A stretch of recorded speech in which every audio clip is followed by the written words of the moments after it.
I'm really, really happy to have a chance to talk with you, man. I've been a fan for so long. Oh, dude, that's awesome. Thank you so much for having me. I mean, it's really great.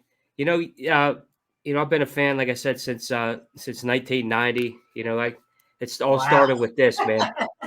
It all started with this. Oh, We God, was that another lifetime ago? it seems like it, doesn't it? Oh, my God. What's that, 33 years ago? It's Isn't that insane. crazy? It's insane. I'm I looking at the really David Lee Roth behind you. Remember when that album came out? How great that was? Oh, That was 1986. I remember the first time I heard it. I was on a way to a baseball game, and it came on the radio, and I was like, "Wow, this is a really good song." oh my God. Did he put together like the greatest lineup in the world? Isn't that amazing? Billy Sheen, Steve Vai, and Bissonette. That's like amazing, you know? Yeah, that's an all-star lineup for sure. Yeah. And they all said, like, looking back at it, it like really like changed their lives, you know? They like playing arenas. It's pretty cool to hear it from them, you know? You know, So, it was great too. Their live show, with Dave on a surfboard, and oh, it's great. I I I was amazed. I saw them with Poison open for him here in Pittsburgh, Oh, okay. and that was a life-changing show for sure. Oh my God. We were so proud. We saw him here at the Spectrum in Philly because our hometown boys opened up from Cinderella. We were like, Oh yeah, we grew up watching Cinderella every Friday night or Saturday night at the Galaxy, and all of a sudden they were at the Spectrum opening up for Bon Jovi and David Lee Roth. It was amazing, you know. that's cool when you get to root the hometown guys on Yeah. and do that. Hey, we used to live in Philly when I was younger. We lived in Quakertown and Okay. Lansdale. Yes. So My wife loves Lansdale. She's obsessed with Amish people. We drive there and we just drive around and run over horse poop, and she's just obsessed with it. yeah, that's it. I haven't been there for a long time. I think it's probably been, oh man, I bet at least 20 years. Oh, it's still beautiful, beautiful, beautiful, beautiful. It really is. And I just tag along, but she's just obsessed. She's so fascinated by they don't take showers, the whole thing. It's like crazy. So Right. You sometimes wonder, how does that work nowadays? Yeah. yeah, it's like insane, insane. So you're out in Pittsburgh, and I've done that drive many times because my brother was Carnegie Mellon, and Nice. somehow I was designated driver all the time to go pick him up. I do it in one swoosh, pick him up and come home. What's that, like a 12-hour drive, like 6 each way? 6 each way. Yeah, that's a Oh trip. my! My dad would be like, "Your brother needs to be picked up." I'd be like, "Okay." And I remember like the highlight of the trip would be like stopping at this place called Sabaros or something. Yeah, that was a pizza place Yes, like on the back then. turnpike. I'd be like, Yep. Yep. Sabaros, this is awesome. They used to have those in the malls everywhere too, like at least in Yes, this area. So you yes, go in, same you get here. the good square cut Yep, yep. whenever you needed it. That's It was cool. really good. Hey, I'll tell you what, I really got excited when I saw when Frontiers put out that you guys had a new one coming out. And what was cool is I get the emails, directly from them, and it said, stay tuned for an announcement from Heaven's Edge next week. And I was like, uh-oh, That's that's got to awesome. be new music, man. That's awesome. Yeah, they kind of kick-started us, and we're thrilled to release stuff, and we're just hoping people like it. There's it's funny. It's like everyone's like release something, and everyone's like we hate it. I'm just like I see that with all these other bands. I'm like, God, I hope they don't hate us. And at this point, it's just all for fun. We want to put it out there and have some fun. We're very grateful just to even have the opportunity. So. And believe me, we're glad to hear it as fans. Oh, thank you so We much. really are.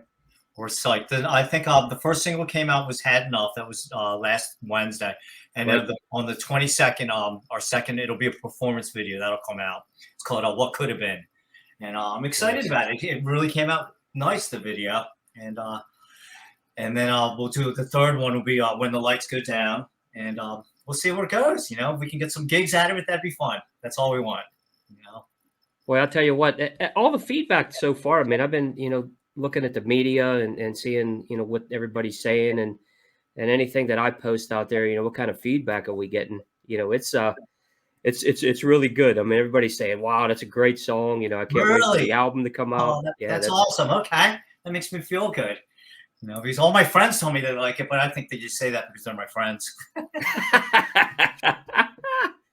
that's like, yeah, that's what you think though. But man, I'll tell you what, it's I think it's going to do really well. I think it was one of those things where, you know, as soon as you see the name and knowing about what you guys did in the past and released previously, you know, just seeing that, you know, that excitement built. So it Oh, just it just shows that you know you had the staying power, well, that's which is a awesome. good thing. That is awesome. It's funny. People are like, "Oh, you're changing your sound." I'm like, "Not really." Me and Mark never ever sat down and said, "Let's change our sound." We just kind of just write, and we've even, you know, through the last 20 years or whatever, we've always just, you know, we're like family, the whole band, and you know, we would just write just for fun, and pretty much assumed our careers were over, and you know, just focusing on our each individual family, and you know, so we never were like, oh, we need to do this, we need to do that. We just kind of just write just because we want to write, you know. And some people are like, oh, you're really changing your sound. I'm like, it still sounds like us to me, you know. Agree. So, you know, it's got Mark's big choruses, and Mark, you know, he's always got the big chorus. I don't know, it sounds like us to me. So I think it does. I mean, you know, when you hear it, you could tell it's a, you know, it's a little more modern version of Heaven's Edge, but I mean, it still has the big hooks, and you guys have a, you know, to me, a distinct sound too. You know, it's that's awesome. which is really cool. I mean, it's, you know, and I'll say it on this interview, it's because of you. You know, Oh, that guitar sound, man, that nice crunch and everything. It's just it's enjoyable to hear it, you know, that's awesome. recorded again. Thank you very much. That's awesome.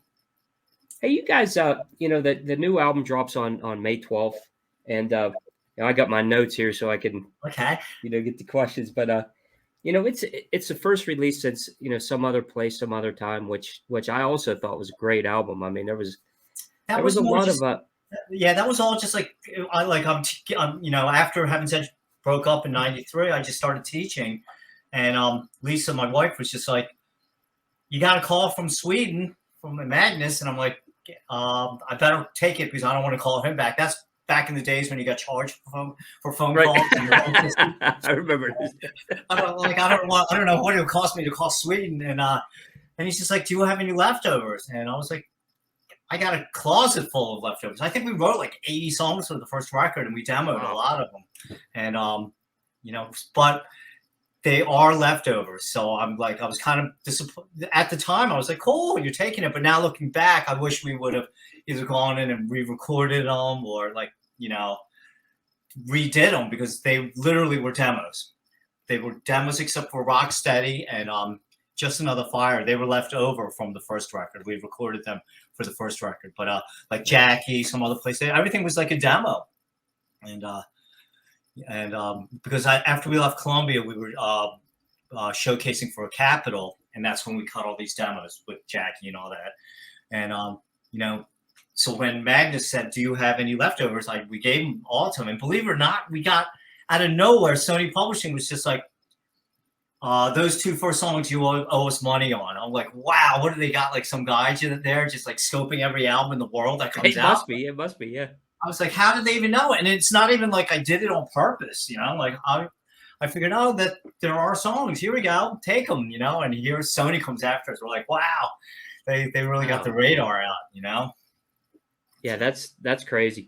Hey, what, you know, when we talk about those, you know, those first two records, you man, you guys were, you know, well, first, obviously the first one, you know, just coming out, you know, it was the first big thing, you know, and with the new one, what was it like as far as, you know, going back in and recording these new tracks as opposed to, you know, back in 1990? I mean, what was the vibe like? What was the feeling like? Because it's such a different process now. It sure is. My God. Well, first of all, I got to give a shout out to our engineer, Dave Piron at Wombat Studios. He is just phenomenal. He should get production credits on the record because he really like just made it painless. We just went in. We literally rehearsed. We picked the songs. Me and Mark had written, you know, maybe like 30 songs. Maybe out of that, we picked the best 11 because I think Japan gets a bonus track. And we rehearsed a couple times, and everybody, Dave Rath, my drummer, I'm just like, he plays drums like once a year, and the guy's unbelievable. Like he's a He's in big his sleep. yeah, he's like a big record executive these days, and he's got his own label. He was with Roadrunner for 20 plus years with Nickelback and all that, and went to Sumerian, with Nita Strauss and Smashing Pumpkins, and now he's got his own label. So he's a busy guy, and he literally came in and just smoked it on the record. And that's what I love about this record. It's much more of a band feel.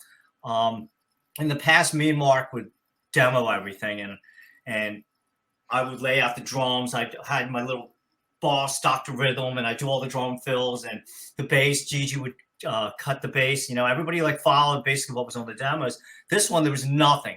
They were just like bare bones skeleton. Here's the song, and Jaron, Steve, and Dave and Mark. I mean, just unbelievable.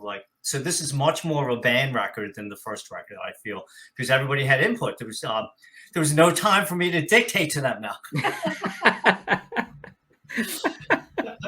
So I'm really anxious to hear it. I'm always curious, about the the recording process. What when you guys go in. You said you wrote all those songs, and you think about the first album, like you said, you went in with 80 songs, and this one you said you had a whole mess written too. But what I like about what you do as far as the writing is with Heaven's Edges. It always has that heavy vibe, but it's very melodic, and I love those elements about it. When you go into to start to write, what's the writing process kind of? Do you guys start with a hook, or do you start with a melody? I mean, it's usually the music, I want to say. I'll just come up with a riff, or Mark will come up with a riff. Mark, plays every instrument, and he'll just be like, what do you think of this guitar riff? And I'll take it, and I might have a riff. There's a song called I'm Not the One on the new record where he wrote it. He's like, I got this cool song in D major. And I'm like, oh my God, I'm working on one in D major too. And they totally fit together. It was just like meant to be. Nice. But I'd say 90% of the time it's the music first. And a lot of times I'll just lay out a verse and chorus and send it off to Mark. And before you really deep dive into it, see if it's even worth it. Mark in his studio will send it back to me. What do you think of that? I'm like, wow, that's really good. And then if it's really something we love, then we'll take off from there. Sometimes we're like, not so great. Let's move on. And we've already actually began process for the next record, I guess the fourth record. Just because we don't want to get caught with our pants down. Frontiers has certain deadlines that they want, and we got to make sure that we hopefully get close to them. I don't know if we'll meet them, but we better start now. So even before this next record's out, we're already, starting the writing process. So. That's great to hear too. I mean, now not only we got this to look forward to, we have more material down the road to be excited about. Oh God, I hope it's good. I told the guys it was a 3-record deal, and I'm like, do I have another 2 records in me? I guess we'll find out, right? It sounds like you do. It sounds like you really enjoy. Well, I know, I could see that you enjoy what you're doing. Obviously, I mean, with the teaching and the, and playing, these records. I mean, it's really amazing to hear, kind of like, when I first heard you guys back in 1990, obviously with the first release, and to now. I mean, it really transcends, the whole thing with Heaven's Edge. Back then, what you guys sounded like, but it brought that process forward, on the new song. And it really ties it all in. And I think that's a good thing. I mean, I think you left your mark back then, and now you're bringing it back, and you're saying, hey, we're back here, man. Oh, that's awesome. Thank you. We are thrilled to be back. And I guess it all started like back in 2000. Well, first of all, Kieran over at Firefest, he started calling like 2008, 2009. Hey, come to London. And I'm like, why would we go to London? We're done, And finally we went there like 2013. We had the time of our life. We're like, wow, like we played this Firefest festival and everybody knew the songs and it was spectacular. And we said, we got to do it. And that's what started the process off. Oh, here we go. Can I show you my grandson? Absolutely. Absolutely. God, he's going to be a star. This is your first Hey, interview. buddy. Look at that first interview. Hey, bud. That's right. Right? What do you think? Mwah. Yeah, he's a sweetheart. Oh, thank you. That's So cool. it's been a rough going. I lost both my parents last year, and Oh, I'm sorry to hear that. it was That's rough. So, but it's, I guess, the circle of life they call it. And then right after my dad passed, my daughter got pregnant, and here we are. I just wish they were here to see the baby. yeah, that's it. Yeah, I lost my dad. It's been 13 years, and I'll tell Oh you what, you never get over it. You yeah. just, yeah, it's tough. I really give you the sympathy. I really do. And right back That's at tough. you. It really is brutal. It's like they're there for your whole life, and they're just so awesome, and now they're not. And it's just, and to do both my parents within 4 months of each other was just like, whoa. And my It's mom's like devastating. all about music. Like that, she's the reason I'm a musician. She's a classical pianist, and it was the law. Age 3, you get in there and start playing that piano. I hated it.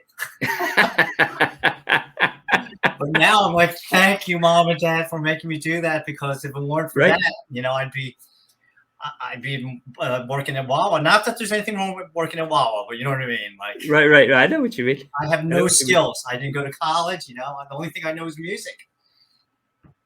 Well, thank God you know that, because that, on this end, man, it's great to know that. What, Reggie? So, What's that like? I mean, you talk about, she was a classical pianist, and having that musical background in a family. What did that? How did that tie in? Kind of like to your career, and as far as your writing. I mean, was it something that you took in as part of your writing on the piano? Is it?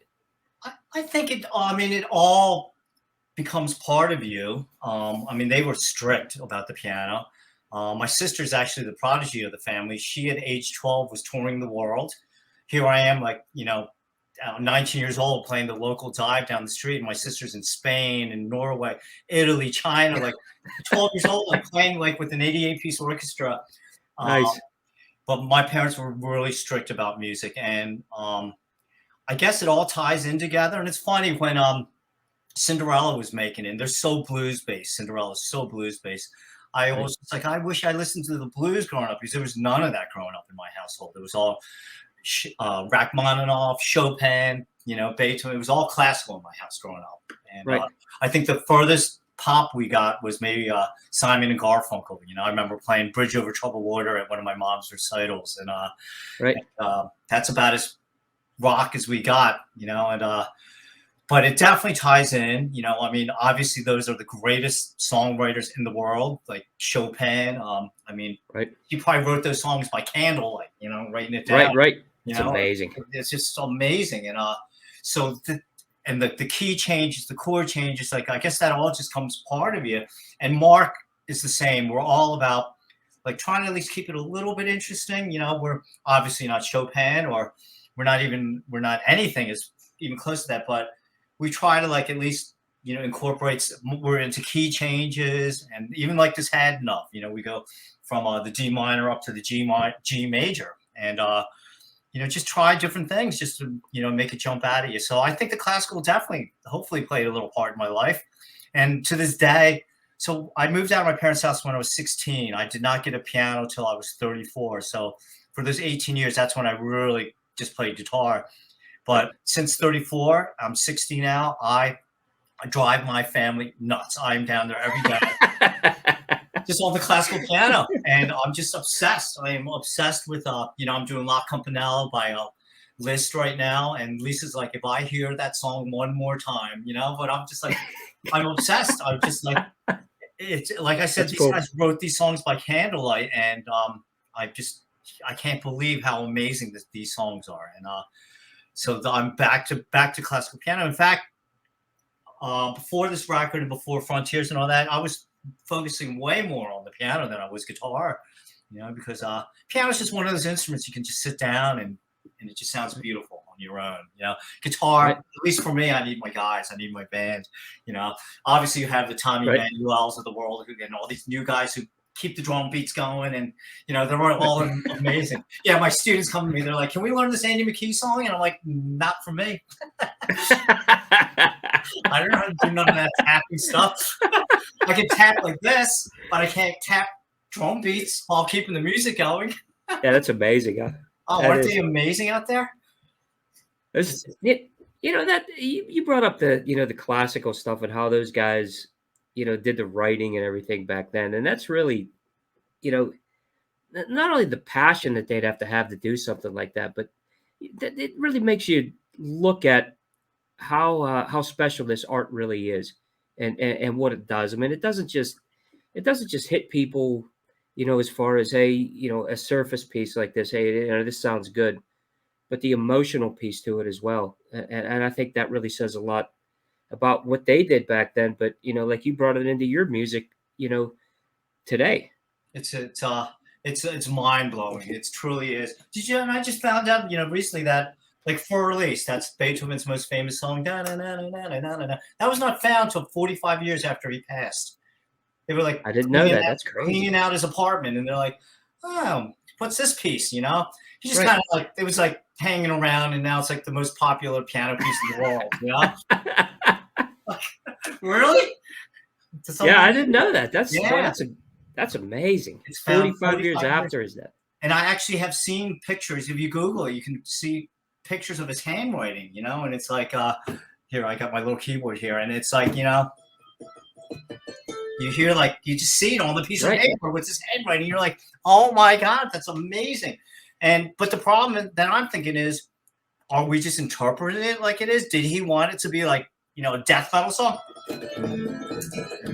Right. What did he want? Yeah. What did he want? Did he want? I guess we just interpreted what he thought. I guess maybe he wrote in the top, a Dante or one of those fancy terms, Right. But it's kind of cool that that this just comes out of their heads, and really fascinating. That's really cool. That's really cool to hear. Back at with you guys, back in the start, 1987 is when you guys formed. Back in that time, I know I was just coming out of high school, at the time, and which is it feels like it was million years ago, I think. Oh, I know, it really does. But yeah, 87. God, I was class of 80. That's 43 years ago. Holy smokes! It's crazy, Reggie. Crazy. And you're out in Pittsburgh, and that's Winger, right? Did you get to see Winger a lot? Oh yeah. That's cool. I've seen him multiple times. Met Reb. I've met all the guys a few times here, but Reb's is out of Fox Chapel, which is probably maybe 30 minutes from me. Okay. And the guy's a great guitar player. He's a super nice guy. Anytime. Oh yeah, we've done the meet and greets with them on the cruises, and they're just the greatest guys. And Red Beach's solos are just jaw dropping. He has his own thing going. I'm just like, wow. And I love the new single that I just heard today. It sounds fabulous. Did you hear it yet? It's a great song. Oh yeah, great song. Yep. Yep. They're just they're just awesome. It's funny. Here's a funny. So Heaven's Edge was breaking up, and I told this to Reb, and Reb remembers this.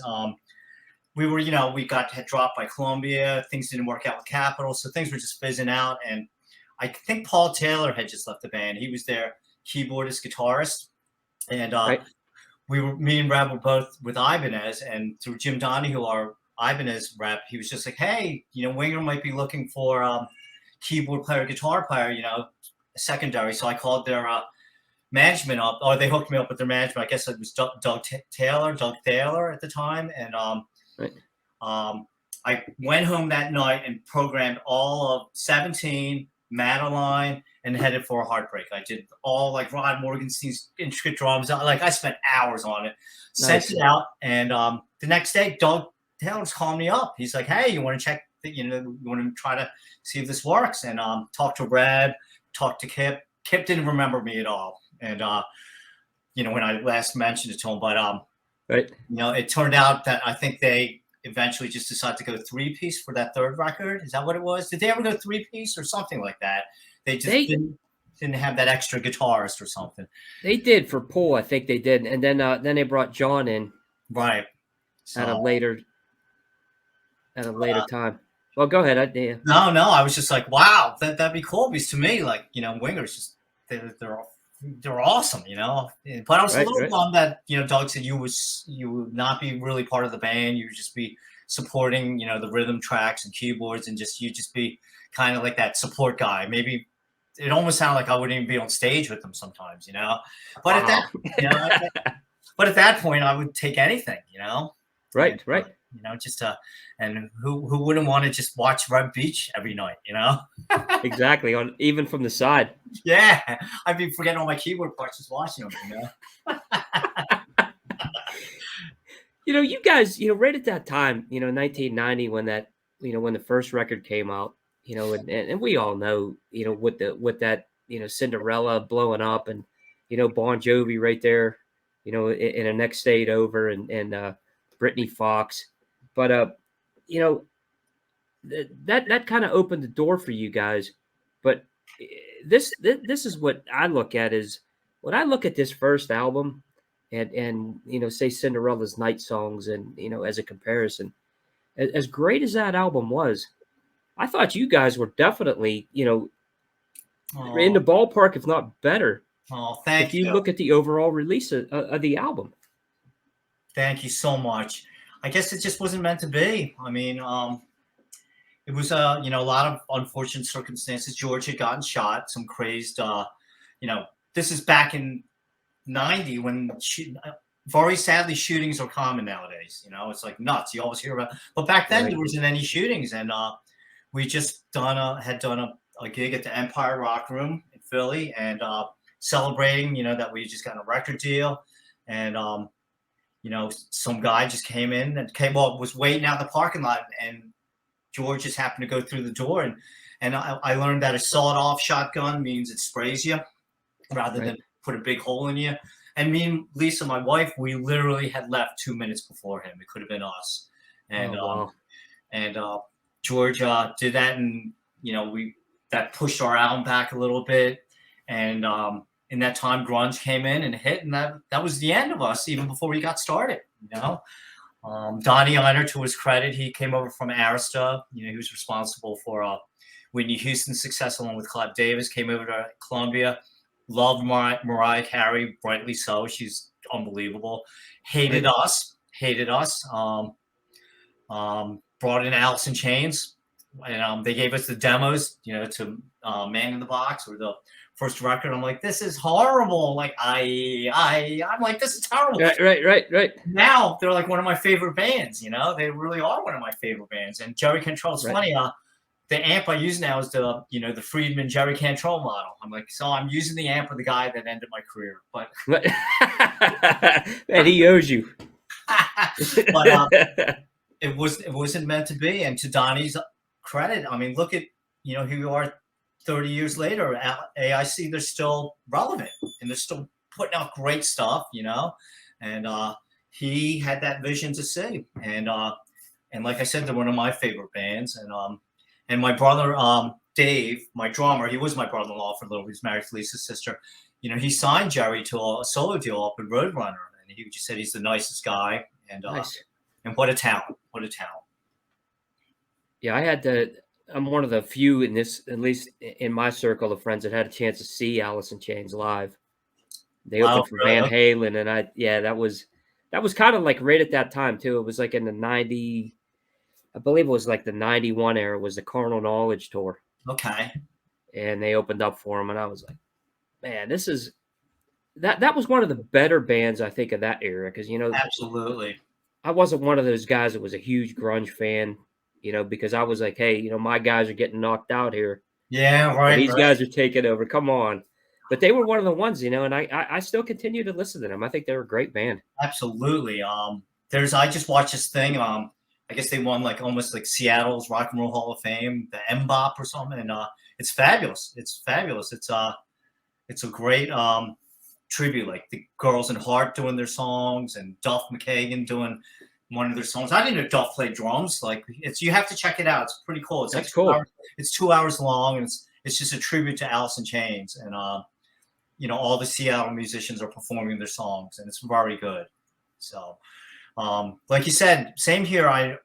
Nirvana, Pearl Jam, I can respect them all, but I would never run out and go get one of the records. But I did run out and get all the Alice in Chains. Loved all the STP. I don't know if you put them in that category. I do. Those guys are good too. Like them. Soundgarden, I did like. I love that guy's voice.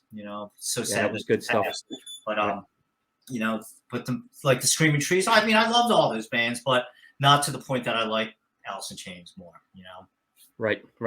It was funny. I interviewed Robin McCauley last week, and we discussed the same exact thing. He even said that. He said, those guys in the grunge era, you really don't see that many of them that had the staying power. Even the big ones, you still see, Pearl Jam and obviously Alice in Chains and, Stone Temple Pilots. Those guys still, kind of kept it at that level, as far as the way the fans look at it. But, we were talking about our era of music and how these guys, man, the staying power is still there. People want to see them live, and it's a strong fan base. Yeah, absolutely. I saw Alice in Chains with Heart. It was what I was like, what a weird billing, Right. True. But I think they're all friends or something like that, and Right. it was dynamite. And that guy that they got to replace Lane is fantastic. He's a talent in himself. William Duvall, is that his name? Or is that I think so, yeah. That's also a That movie sounds actor. familiar. I don't even know. Is there a movie actor called something Duvall? I don't even know. Robert Duvall, yeah. Oh, that's it. Okay. That's it, yeah. I was close. I'm terrible at names. Terrible. No, that's good. Oh my god! So you interviewed Robin McCauley. Is that the guy who sang on the Shankers? I obviously know who he is now, but I was thinking, did he sing on that first Shanker record? He did. Oh he did. My god! On the first, cool. Macaulay Shanker. That's when he. I wonder. I bet this. I haven't played this. Let's see if I can get it. Let's see. See where my brain. There we go. Right? Is that weird that I can remember that? It's weird where your brain works. Why is that in my brain? That's awesome. Now look at this. Reggie Wu comes on here, and I get some guitar work, right, man, for the audience. That's cool, man. I love that first Schenker album. I remember having a big Michael Schenker poster with the flying V, with the Marshall stacks behind above my bed, and I'd be like, wow, that's who I want to be. Yeah, he's an amazing guitar player. I mean, really is. It's amazing. Big UFO fan, always have been. So we got to see him. I'm trying to remember who they were with. I think a Lynch Mob was part of this building, but it was in a place here called Metropole. Okay. Which was an old church. Altar Bar. I'm sorry, not Metropole. Altar Bar was an old church that they converted into a concert venue. Oh wow! And you got to see Shanker there? Got to see Shanker there, yeah. Wow! Yeah, I was like, man, that's pretty cool, yeah. That's way cool. With and then Lynch Mob, were they performing as well? Lynch Mob, I think that was a building. There was another band that opened, and I can't remember. Okay. But it was my first time seeing Shanker, and oh my god! Talk about two guitar players in one night. You probably went home and you're just with your mind blown. That's it. Yeah, it's like you didn't even want to leave the venue. Yeah. You felt like you were in another state somewhere. Yeah, that's state of mind. That's pretty cool. And what's even cooler is, so very sadly when Gigi passed, George, I still call him George, but everyone says Gigi. But when George passed, we pretty much were just going to hang it up, and Jaron entered the picture, and Jaron is the hardest working man in rock and roll, but he came down and just blew our socks off, knew every song, knew all our choreography. He just, and is the nicest kid. And I can say that he's a kid. He's like 30 something, right. And he's probably younger than my daughter. And, but the guy is just unbelievable. But he got the Lynch Mob gig. How cool is that? So he's playing with George Lynch now. That's I'm like, cool. Dude, you're playing with George Lynch? What is it, all these great guitar players? I mean, my God. I'm so happy. Consider you that too, man. I really do. I'm not in that league, but thank you anyway. What's cool? We were talking back, when you guys started, and that band, the band coming up, 1990 and the explosion and everything.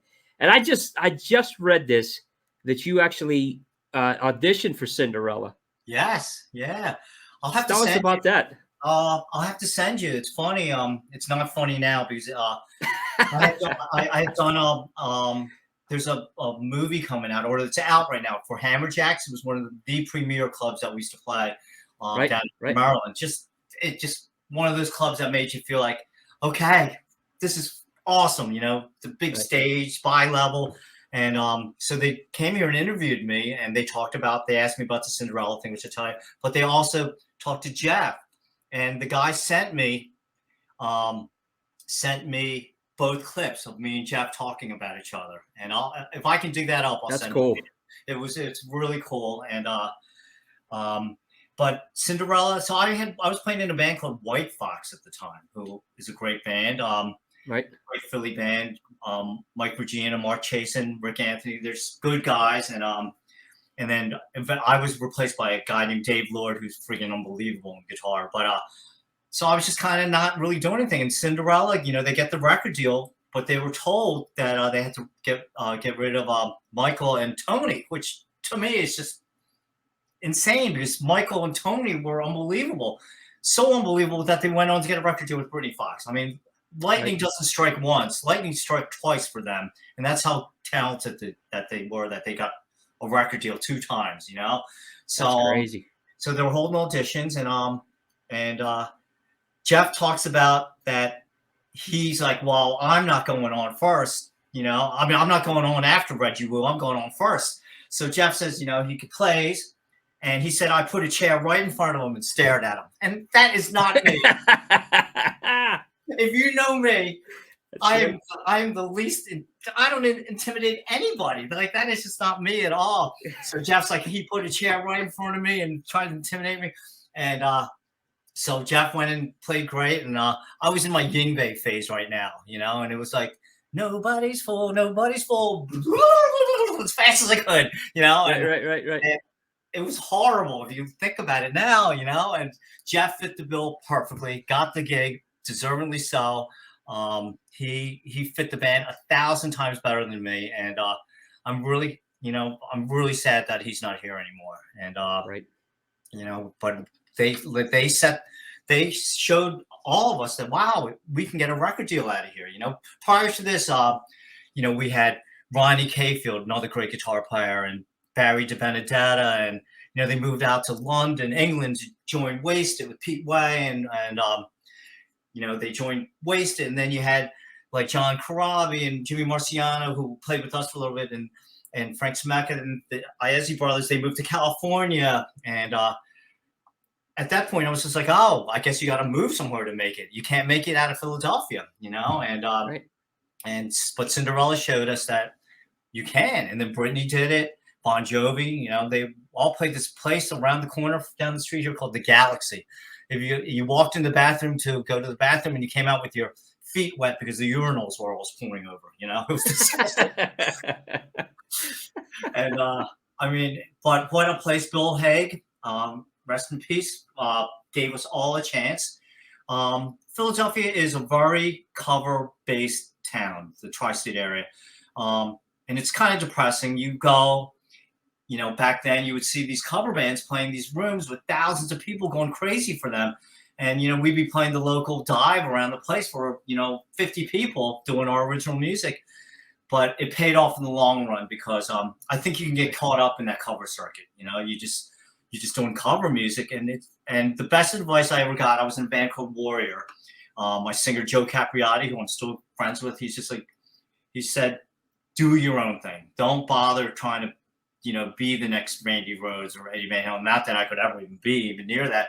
But he's just like, be you. Just concentrate writing songs, because that's the only way you're going to get out of, you know, doing it. You know, sure, it's wonderful to be in a cover band playing in front of thousands of people and, you know, making really good money. I mean, I never made any money in music, you know, as far as, you know, we played the Galaxy for $50. After we paid Light Sound and Road Crew, you know, we were putting out $50 a piece, you know, and Right. we did 76 straight Fridays or Saturdays at the Galaxy. And that's where we learned how to, you know, be a band. And I got to give a shout out to this one band. They were called the Dead End Kids. They're from Philly. And us, Britney, Cinderella, Tangier, we all owe it to the Dead End Kids. Whatever we all had, they're the first ones that spun their guitars.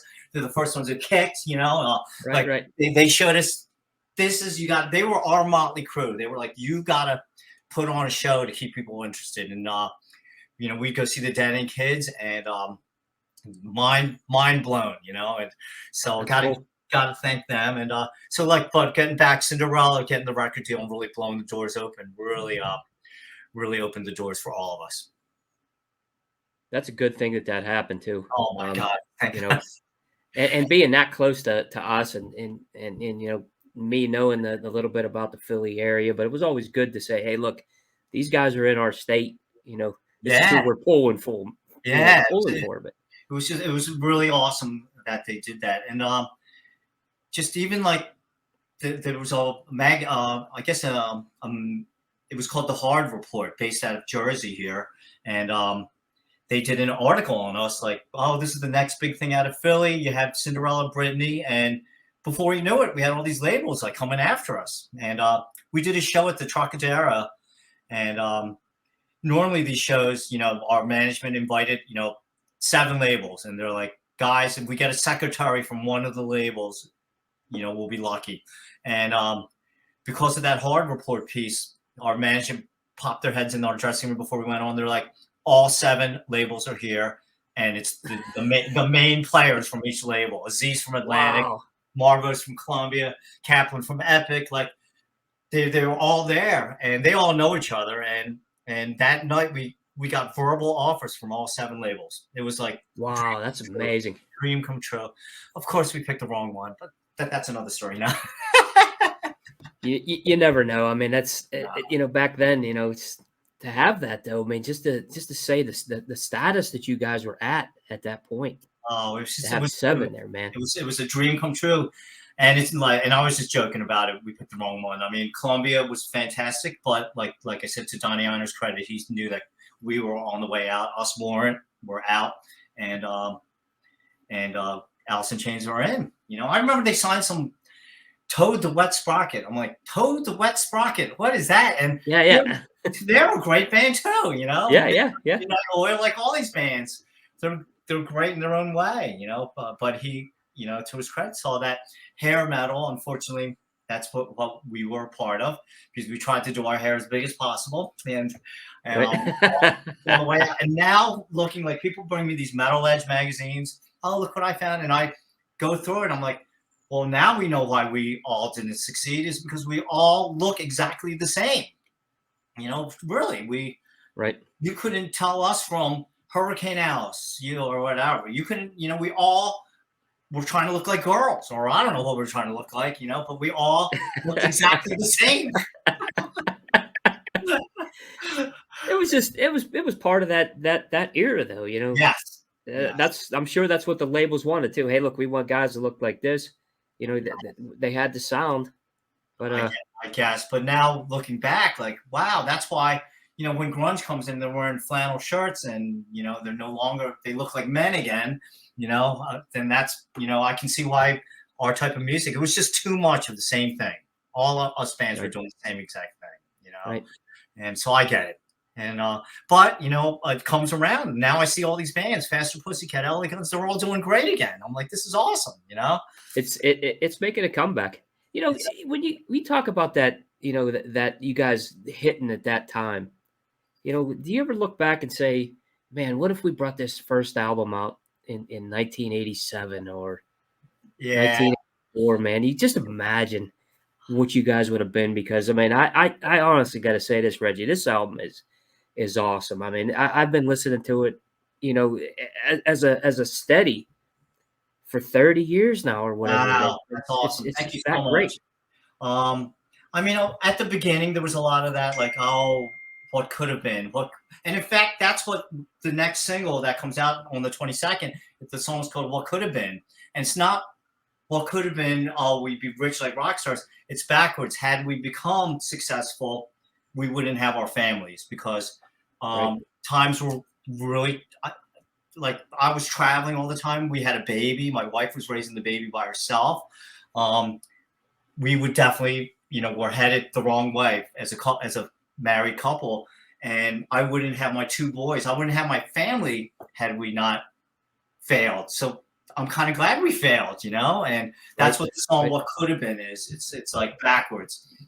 Thank God we didn't have that huge success, because now for the last 20 years I've been able to focus on my family, and that's what's most important, Right. and Right. I'm just grateful for that. And now here we are. Now my kids are all grown up. The youngest is 19, and we get to go play a little bit now. There you go. Yeah. Yeah. Yeah. So They got to be mega proud of you too. I mean, just looking, it. I don't know. My daughter's very proud of us. My son, my 19-year-old, he couldn't care less. He's out at college out in UC Berkeley out in California. And my middle son, he likes jazz music. So I don't know. It's funny. I brought my family to London, and we did our show. Great crowd. A couple thousand people. It was awesome. I come back and I'm like, "What'd you think of the show?" And my youngest son's like, "What show? I just beat my Minecraft record." Like he's playing video games all the time. I'm like, That's it. No support, huh? That's all right. That's He's funny like, though. Yeah. yeah, That's the way the kids are now. Though they have that. They do their thing, and yeah. whatever happens, happens. Yeah. And especially none of my kids. I'm a music teacher, and I try to get all my kids to play music, and not one of them plays music. And oh well, wasn't meant to be. That was one of the things I wanted to ask you. I mean, I know we don't have that much time left, but uh, now with your teaching and everything, I mean, I think that's cool because how does that make you feel? Being able to teach these younger kids, the maybe some of the ones that are going to be some of the great upcoming guitarists at some point. How does that make you feel? That has to make you feel great to say, man, I'm influencing somebody and teaching them what I love. It's a great feeling when my students bring me their demos or their songs, or they show me their videos on YouTube. I'm just like, wow, I was part of your journey. You did all the legwork. I was just a half hour a week, but you did all the legwork, and I'm so proud of you. And I'm proud to just be part of your journey to be a musician.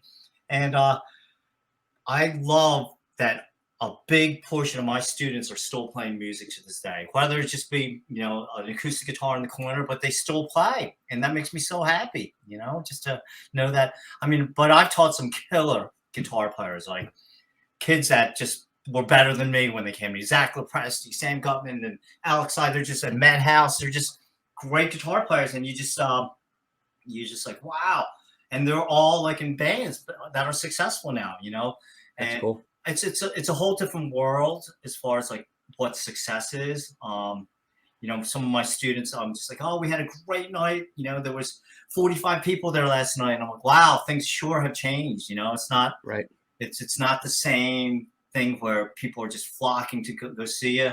Who buys CDs anymore? No, I can't tell you the last time I bought a CD. Right. Everything's streaming. Everything's done streaming wise. We're learning about it right now. Right. With the Frontiers deal, like I don't know how to, other than Facebook. I have an Instagram account. I'm like, everyone's like, you got to pump it on there. I'm like, I don't even know how to post anything on Instagram. Facebook, I'm great. It's crazy because they change things all the time, and it's I don't even know how to say it. They're always talking about algorithms and things like that. I'm like, man, I just put something out there and I hope that Yes. people listen to it and like it. Oh my God. I have a side band called Ever After with Jim Durnick, who's the drummer for Cinderella. Jim Durnick actually Cool. for Tony, me, Jim, Buddy Cash, Christopher Thomas, and we put together the side band called Ever After. And I'm like, we have the final product, and I'm like, well, what do I do with it? And Right. like, I don't know. You don't know what to do with it these days. So I guess we'll find out on this record here. It's funny. That's cool. You see, my drummer, he's with his own label now, but he's just like, everything is, you look at the views, you look at the streams. That's like what determines your success right now. Right. I saw like Extreme's new ones, like almost at 1 million a week old. It's like almost at 1 million views. That's spectacular. That's insane. That is. It's a good song too. That's so great that all that hit all at the same time. You guys, Winger, and New Extreme. No, like, it's not. Come on. Yeah, but it brings attention to each other, which I'm is good. joking. I'm like, we waited 30 years to put out a record. We're friends with Robbie, Extreme's manager, and then really you have to release Extreme song the same day as us. It's just annihilated us, but rightly so, because that is the sickest guitar solo. Holy cow. I've been playing Nuno's guitar great. my whole life, and I'm like, what is he doing in that muted part? Like, what is he doing? I don't even know what he's doing, It's kind of like Van Halen. Remember when Van Halen, the first four records came out? Like, every record you would look forward to see something new, like the Mean Street. I'm like, how's he getting that crazy sound at the beginning? Or Spanish Fly, or, the tapping that I copied for Find Another Way. Like, that's kind of like what I feel like Nuno's doing now, He's like, every time he comes out, there's something that you've never heard before that done on the guitar, The guy's just smoking. Great guy. And Gary's a super, super great guy. And so happy for their success. We were actually have played with their brothers band, Flesh. I think Nuno's brother's the singer, Gary's brother, the guitar player. It's backwards. And, Opposite, yeah. Yeah, they're like ripping. They're based out of Boston as well. We used to play with them back in the day, and very extreme sounding. They just have that groove, all of them. I'm like, something in the water in Boston gives you that Aerosmith groove, Right. They have that, yeah. That it's like a funky it's just piece a little bit. It's cool. It just gets you bopping. Like, all their songs hit you bopping. And that's how Flesh was as well. But I can't tell you how excited I am to hear the new Extreme. I wish my drummer has heard the whole thing. He says it's spectacular. He says it's going to be epic. I think they have 7 videos. I think Nuno's directing them all now, and Wow. doing all the editing. I think there's an alternate version of Rise coming out. Like, so they're gonna be. I think they're gonna be the Extreme of the 90s, 80s again. They're gonna be big again. That's what it sounds like. All these festivals we play, Monsters of Rock cruises, they are the band that I just can't wait to go see. And it's so funny, at the last one, I'm standing there trying to see Nuno on his side, and I guess one of the road cruise guys like, yo, you're a musician, you're allowed back here. I'm like, I'm allowed back here? This is my 3rd or 4th cruise, and I never knew that. And there you go. So I go back there. I'm like this far, just like watching the guy just fly on the guitar, and just same thing with Richie Kotzen. He's from our area as well. Oh yeah, that's cool. Richie's from the Reading area, and mind-blowing guitar player. And there's just a lot of talent that came out of this area. So it's good to see Richie still killing it. It's good. You're saying all this stuff, with all the new stuff coming out and everything, and it just seems like, that it's going to make a comeback. Like people are right now, especially in the U.S. There's nothing that you can sink your teeth into. Everybody's it's like country or top 40, but there's nothing that really is anything that you can identify with, and that's what I'm hoping that that was probably the last record I sunk my teeth into. I mean, obviously I'm a huge Prince fan, but from a rock standpoint, it was Porn and Graffiti. Like, that was like one of those records that I just listened to over and over and over and over. And that's not true. I love Alter Bridge and Mark Tremonti. I'm a huge fan of them. That's a band that is heavy, but lots of melody. Miles Kennedy just writes some of the great melodies. Tremonti's so prolific. In fact, my drummer Dave, he's just like, I'm like, Dave, can you hook me up? I want to go meet him. And he's like, I got this backstage thing. You can watch your sound check. And I just went, a couple weeks ago, and I was just like, holy cow. Like, that's a band right there. They just write great songs, great melodies. And, they're definitely one of my favorite bands right now. Obsessed with Tremonti and the Alter Bridge Boys. And then Mark Tremonti releases a Frank Sinatra record. I'm like, what's that all about? Like, wow, he can sing like that? Yeah, that's crazy. I mean, if you think about the influences, though, it's insane, and it's for his daughter, and what a great cause. And so I guess I've sunk my teeth into them. I really loved all the Nuno Betancourt solo records through the years. Loved them all.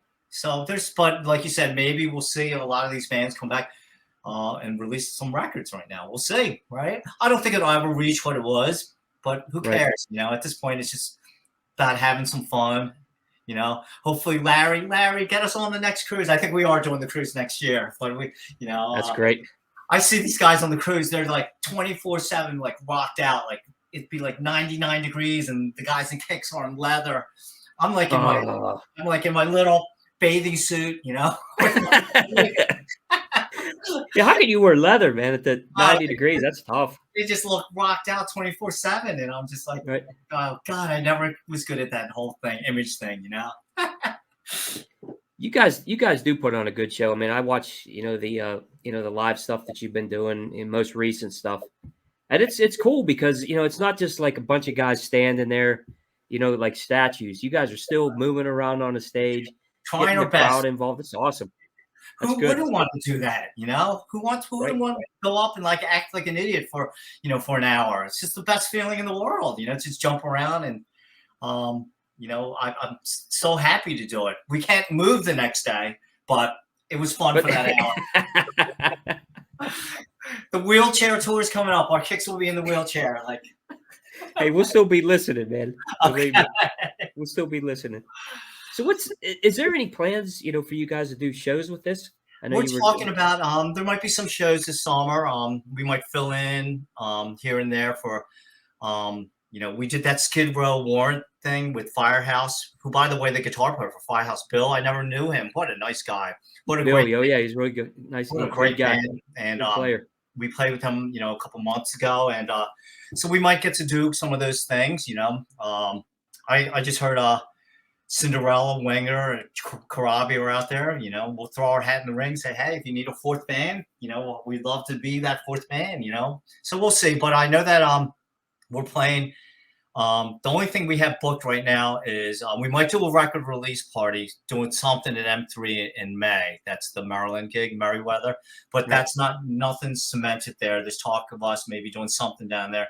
But we're doing a show with Rough House Tees. I don't know if you remember them. They're out of the Allentown area. They were signed to Columbia back then. Yep. And then we're off to Germany to do a festival in Germany.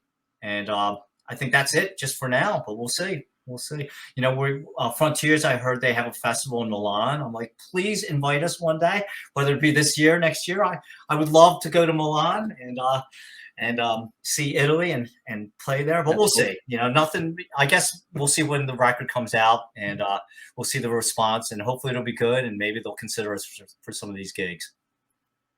I think it's going to be a good response, man. I really do. I'm looking forward to, just hearing that single, man. I can't wait for the rest of it. Oh, well, the next one's more mainstream. It's more Def Leppard-y. But I can't wait for you to hear it. I'm excited. Hey, in closing here, the last thing, I mean, I usually like to ask, when you look back on your career and you say, eventually you're going to call it quits. You say, look, this is going to be the final thing here. What do you want your legacy? What do you want the fans to remember you by? I mean, I obviously great songwriter, great guitar player. I mean, and thank you. I want them to remember that we were good guys. We really, we were good guys. I can honestly say, going through my whole career, I never screwed anybody over. At least not that I know of, Right. I always tried to do the right thing. And we always were in it for the music, and we love each other as a band. We love our fans, and we consider ourselves like one big family. And I hope that, looking back, all our friends, fans, and the band, can look back and say, hey, we really had a great time being all together and as one big happy Heaven's Edge family. And that's what I'm so proud that it's the same five guys, and God bless George that he's not here anymore, but he is with us. I swear it's his doing is why we're having this success here. Like George passed and it was horrible, and we were going to hang it up, and we get a call from Frontiers for a record deal. So it's got to be George doing it. That sounds like it for sure. George is still looking out over us, and and we're brothers. We're definitely family. So, and along with everybody, we're grateful just to have this opportunity. That's cool. That's great.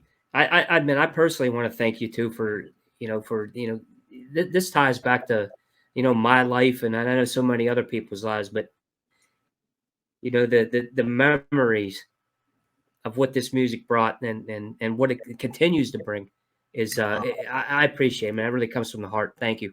Well, thank you so much for that. Thank you for having me today. And I'm psyched. Can't wait to move forward and see where it goes. I can't wait to hear it. Thanks, Reggie. Thank you so much, buddy. You have a great day. And I'll You see too. you. I hope we get to see each other in person. We'll come out to Pittsburgh and play. Oh, please do. That'd Please be do. awesome. You got open arms here. Oh, tell the Wonder Boys. Tell them we'll open for them. Okay. You got it. You got it. Okay. Thanks, bud. You have a good great day. one. I'll see you, Reggie. Thank See you. you later. Bye-bye.